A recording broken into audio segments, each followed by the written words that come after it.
শনিবারের সাতকাহন। আজকের নিবেদনে কথা সাহিত্যিক সিদ্ধার্থ সিংহের লেখা ৬০ লাখ মানুষের কঙ্কাল। শুনছেন ৬০ লাখ মানুষের কঙ্কাল। ৬০ লাখেরও বেশি মৃত মানুষের খুলি এবং হাড়গোড় রয়েছে ফ্রান্সের ছবির শহর প্যারিসের রাস্তার নিচে অন্ধকার সুড়ঙ্গে। জায়গাটির নাম ক্যাটাকম্বস। এটি মৃতদের সাম্রাজ্য নামেও পরিচিত।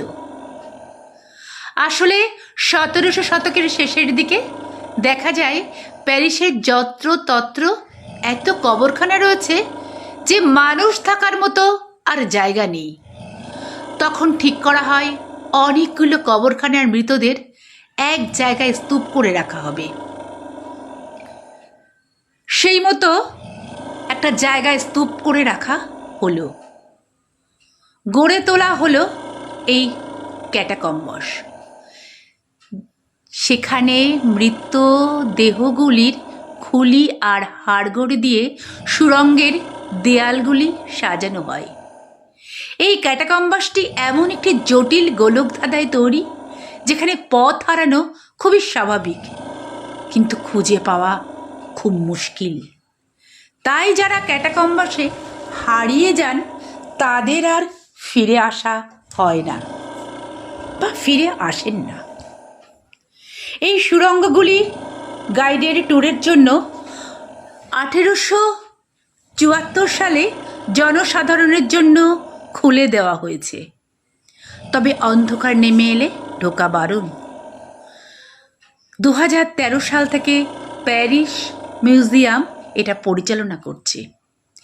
এখানে যে শুধু অতি প্রকৃত ঝুঁকি রয়েছে তা নয়, ক্যাটাকম্বস অন্যান্য ব্যাপারেও মারাত্মক ভয়ঙ্কর। মারাত্মক ভয়ঙ্কর। ধসে পড়া টানেল, লুকানো গর্ত এবং অস্থির সিলিং বেশ বিপজ্জনক। এর সঙ্গে রয়েছে গোলকধাঁধায় হারিয়ে যাওয়ার সম্ভাবনা। বেশ কিছু দর্শক অদ্ভুত ঘটনার সম্মুখীন হওয়ার কথা জানিয়েছেন। যেমন সুড়ঙ্গের মধ্যে শোনা যায় ফিসফিসানি, প্রতিধ্বনি, অদ্ভুত অদ্ভুত অবয়ব সামনে এসে অদৃশ্য হয়ে যায়। ফলে এটা ভুতুড়ে বলেও গুজব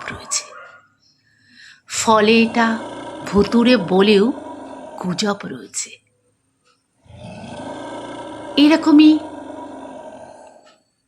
অজানা তথ্য, ভৌতিক রহস্য, রোমাঞ্চের গল্প শুনতে নজর রাখুন শনিবারের সাতকাহনে।